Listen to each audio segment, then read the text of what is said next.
That house is just over the ridge. We're about, I'd say 250 to 300 yards away from it. You can see the roof of the house only over that ridge.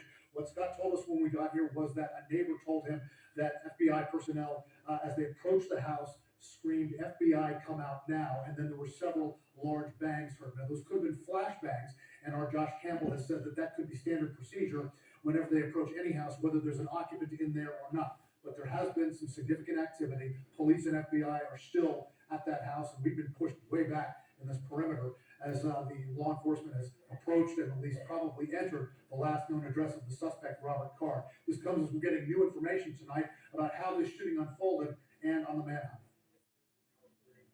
He should be considered armed and dangerous. Tonight, an intense manhunt underway in Maine for the shooter who went on a rampage Wednesday night, killing 18 people and injuring 13 others at 2 different locations.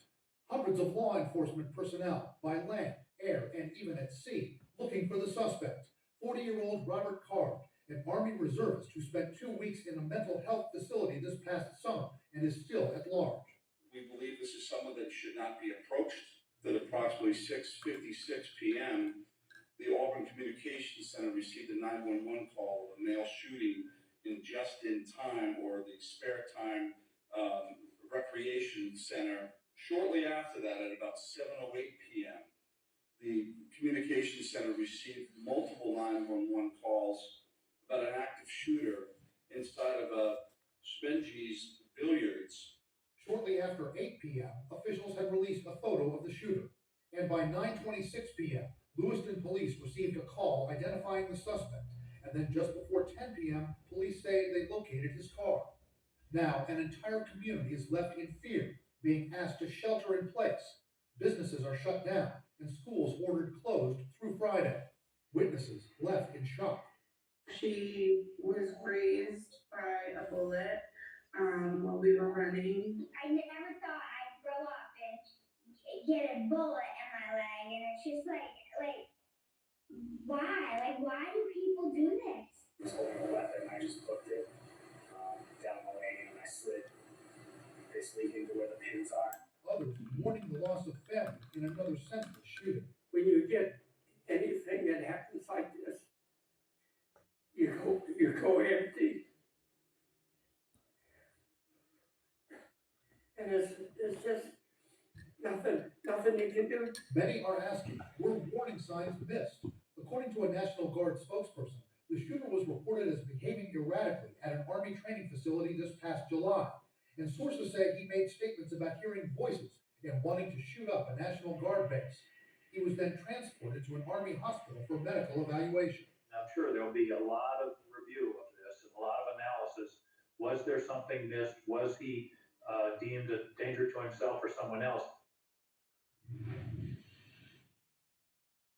And we have new information tonight. This from a law enforcement source who told CNN that a gun was found inside a car connected to the suspect, Robert Carr. That gun is getting traces put on it right now by law enforcement. Right, stand by for a minute. I want to just go to a shootout because local officials are speaking right now in Lewiston, Maine. At the state, local, and federal level, and everyone is determined to bring the killer to justice.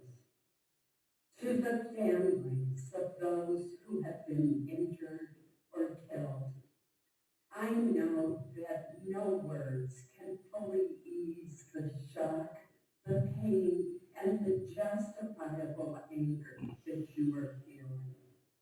My hope is that you will feel the solace and strength in knowing that you are in the hearts of the people of Maine and the people throughout our nation. Thank you.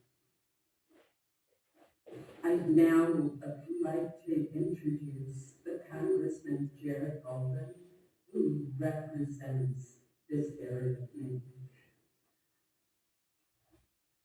Thank you, Senator. Thank you, Mayor Shalene, as well. My name is Congressman Jared Golden. Representing the second congressional district. Probably so crazy lately. I haven't gotten a haircut in months. Sometimes things happen bring your worst nightmares to life. Yesterday, this is what happened to us. At a time like this, a leader is forced to grapple with things that are far greater than